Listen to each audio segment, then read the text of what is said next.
Eles são os guardiões dos mortos. Tanatopraxistas. Trabalham nas sombras, preparando os que partiram para a sua última despedida.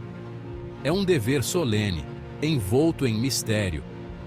Os vivos raramente falam sobre o seu trabalho. No entanto, são atraídos pelas histórias. Contos do inexplicável, sussurrados em tons baixos. Histórias que arrepiam até a espinha. Para aqueles que trabalham tão próximos da morte, a linha entre este mundo e o próximo pode ser tênue.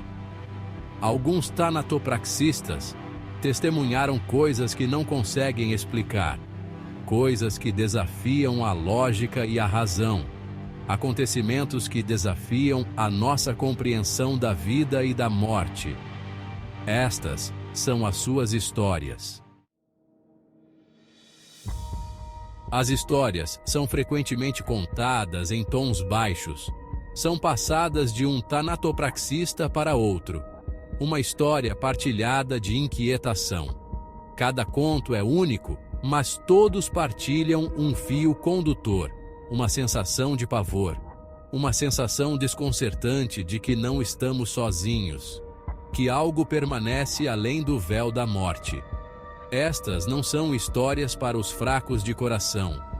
Elas falam de coisas que acontecem na calada da noite. Coisas que fazem arrepiar os pelos do braço. Mas para aqueles que ousam ouvir, elas oferecem um vislumbre de um mundo que mal conseguimos compreender. Uma história fala de um jovem tanatopraxista, novo na profissão. Ele estava trabalhando até tarde da noite, preparando o corpo de uma senhora idosa.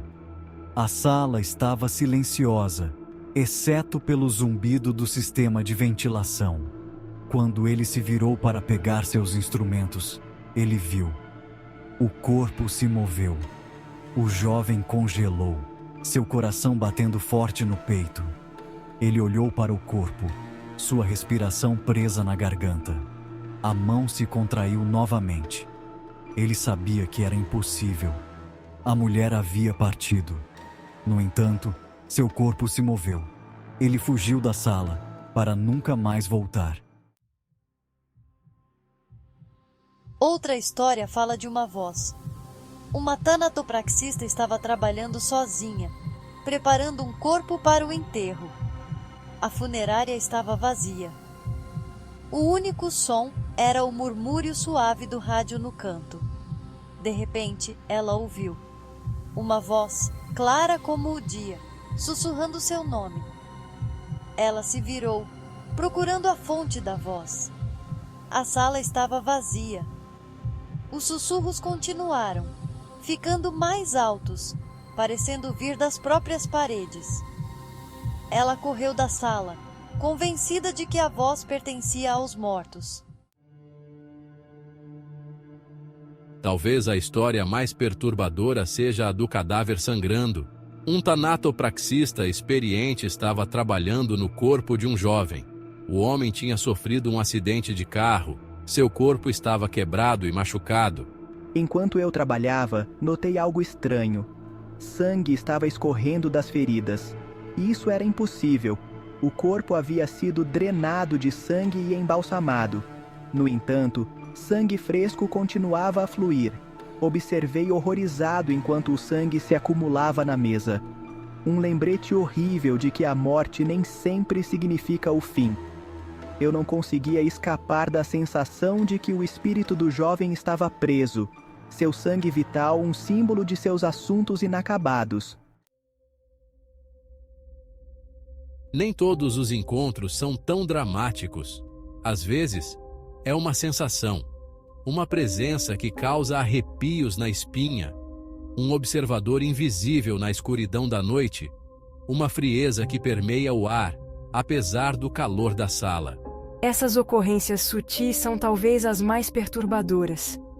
Elas fazem você questionar sua sanidade, fazendo você se perguntar se realmente experimentou algo paranormal ou se sua mente está pregando peças em você. Os tanatopraxistas carregam o peso de suas experiências. Eles veem coisas que a maioria das pessoas não consegue imaginar. Eles são privy aos segredos dos mortos. E eles estão jurados ao silêncio. Quem acreditaria em suas histórias? Quem entenderia? O fardo de seu conhecimento pode ser pesado. Pode levar a noite sem dormir e a uma sensação constante de desconforto. A linha entre os vivos e os mortos se torna nebulosa. E eles ficam à mercê das implicações do que viram. Seção 8. O mundo invisível. Essas histórias provam a existência de vida após a morte? Elas oferecem um vislumbre de um mundo além da nossa compreensão? Essas são perguntas que atormentam a humanidade há séculos. E são perguntas que os tanatopraxistas, talvez mais do que ninguém, são forçados a confrontar. A mente humana é uma coisa poderosa. Ela pode criar ilusões, conjurar medos e nos fazer ver coisas que não estão lá. Mas e se, apenas e se, essas histórias forem mais do que apenas truques da mente? E se forem vislumbres de um reino que existe além da nossa percepção? Seção 9. Perguntas. Sem respostas. Não há respostas fáceis. Nenhuma prova definitiva para apoiar as alegações do paranormal. No entanto, as histórias persistem. Passadas de geração em geração de tanatopraxistas, cada conto se soma ao crescente corpo de evidências que sugere que há mais neste mundo do que aparenta. A experiência humana é limitada por nossos sentidos. Percebemos apenas uma fração do mundo ao nosso redor. E se a morte não for o fim, mas uma transição para um plano diferente de existência, um plano que não podemos perceber com nossos sentidos limitados? Seção 10. Uma vida nas sombras. Os tanatopraxistas vivem suas vidas nas sombras. Eles são os cuidadores silenciosos dos mortos. Seu trabalho é essencial, mas frequentemente esquecido. Eles testemunham a fragilidade da vida e os mistérios da morte. Suas histórias servem como um lembrete de que há muito que não sabemos sobre o mundo ao nosso redor. Elas desafiam nossas suposições sobre a vida e a morte e nos forçam a confrontar a possibilidade de que não estamos sozinhos. Seção 11. Além do véu. Na próxima vez que você ouvir uma história sobre uma casa mal assombrada ou um espírito inquieto, lembre-se dos tanatopraxistas. Eles são aqueles que trabalham mais próximos dos mortos. Eles são aqueles que viram coisas que fariam a maioria das pessoas correr de terror. Suas histórias são um lembrete de que ainda há muito que não entendemos sobre o mundo. E que talvez, apenas talvez, haja algo além do véu da morte que nos espera a todos.